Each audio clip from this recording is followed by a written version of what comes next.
2025 সাল যেন ভারতের জন্য এক অভিশপ্ত কাব্যের নাম। বছর জুড়ে বেকারত্ব আর রাজনৈতিক টানাপোড়েন, আর অপরদিকে সীমান্তে বারুদের গন্ধে মোদির কপালে আজ চিন্তার ভাঁজ। এর মাঝেই সৌদি আরব আর পাকিস্তান হাত মিলিয়ে রচনা করেছে প্রতিরক্ষার এক নতুন অধ্যায়। সময় যেন কানে কানে তীর্যক বিদ্রুপ ছুড়ে দিচ্ছে।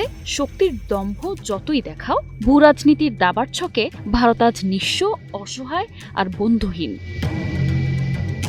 আর এদিকে পুরো বিশ্ব দেখেছে নতুন করে জমে উঠেছে দক্ষিণ এশিয়া ও মধ্যপ্রাচ্যের ভূরাজনৈতিক সমীকরণ। সম্প্রতি সৌদি আরব ও পাকিস্তানের মধ্যে স্বাক্ষরিত প্রতিরক্ষা চুক্তি শুধু দুই দেশের দ্বিপাক্ষিক সম্পর্ককেই নতুন মাত্রা দেয়নি, বরং এর প্রভাব ছড়িয়ে পড়তে শুরু করেছে পুরো অঞ্চলে। বিশ্লেষকদের মতে এই চুক্তির মধ্য দিয়ে পাকিস্তান এক প্রকারে প্রবেশ করেছে মধ্যপ্রাচ্য কেন্দ্রিক নিরাপত্তা বলয়ে, যা ভবিষ্যতে মুসলিম বিশ্বের একটি সংগঠিত সামরিক জোটের রূপ নিতে পারে বলে আশঙ্কা করা হচ্ছে। ঠিক এই সম্ভাবনায় নতুন করে উদ্বেগ, শঙ্কা ও নিরাপত্তাহীনতা ছড়িয়ে দিয়েছে ভারতের কূটনৈতিক ও প্রতিরক্ষা মহলে। যদিও সরাসরি কোনো সামরিক হুমকি এখনো দেখা দেয়নি, তবুও উপমহাদেশের শক্তির ভারসাম্য পুনর্গঠনের আশঙ্কা থেকেই ভারতের মনোযোগ এখন এই জোটের দিকেই নিবদ্ধ।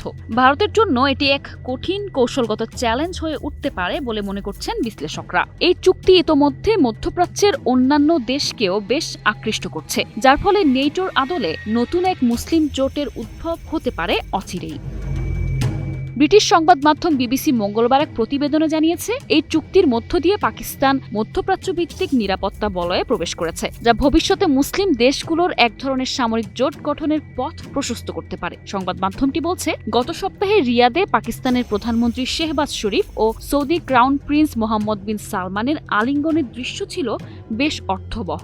আর এই উষ্ণতা আসে দুদেশের মধ্যে একটি কৌশলগত পারস্পরিক প্রতিরক্ষা চুক্তি স্বাক্ষরের পর। এরই মধ্য দিয়ে ইসলামী বিশ্বের একমাত্র পরমাণু শক্তিধর রাষ্ট্রের সঙ্গে উপসাগরের সবচেয়ে উচ্চাকাঙ্ক্ষী রাজতন্ত্র আরও ঘনিষ্ঠ হল। গত কয়েক বছর ধরে নয়াদিল্লি রিয়াদের সঙ্গে সম্পর্ক উষ্ণ রাখলেও পাকিস্তানের সঙ্গে চলমান উত্তেজনার মধ্যে এই পদক্ষেপ দেশটির থিঙ্ক ট্যাঙ্কে নতুন করে দুশ্চিন্তা বাড়িয়েছে। চলতি বছরের মে মাসে 4 দিনের সংঘর্ষ সহ কাশ্মীর ইস্যুতে পরমাণু অস্ত্রধারী প্রতিবেশী দুই দেশ একাধিকবার যুদ্ধে জড়িয়েছে। ফলে পাকিস্তানের সামরিক সক্ষমতা, সৌদি আরবের সমর্থন ভারতকে সরাসরি চ্যালেঞ্জ জানাচ্ছে। সবচেয়ে উদ্বেগজনক দিক হল চুক্তির শর্তে বলা হয়েছে, যে কোনো এক দেশের ওপর হামলা মানে উভয় দেশের ওপর হামলা। অপরদিকে কূটনৈতিকভাবে নয়াদিল্লির জন্য এটি একটি ভালো সংকেত নয়।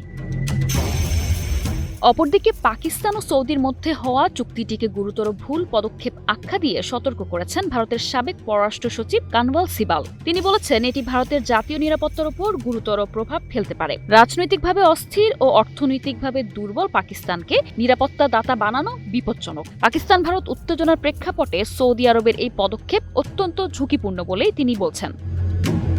তবে নরেন্দ্র মোদী নেতৃত্বাধীন ভারত সরকার এখন পর্যন্ত সতর্ক অবস্থানে রয়েছে। ভারতের পররাষ্ট্র মন্ত্রণালয়ের মুখপাত্র জানিয়েছেন, জাতীয় নিরাপত্তা, আঞ্চলিক ও বৈশ্বিক স্থিতিশীলতার জন্য এই চুক্তির প্রভাব কি হতে পারে তা খতিয়ে দেখবে নয়াদিল্লি।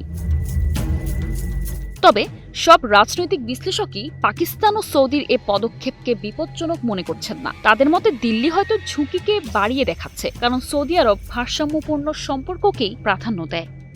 নিশা আলম, নিউজ ডেস্ক, 21 টেলিভিশন।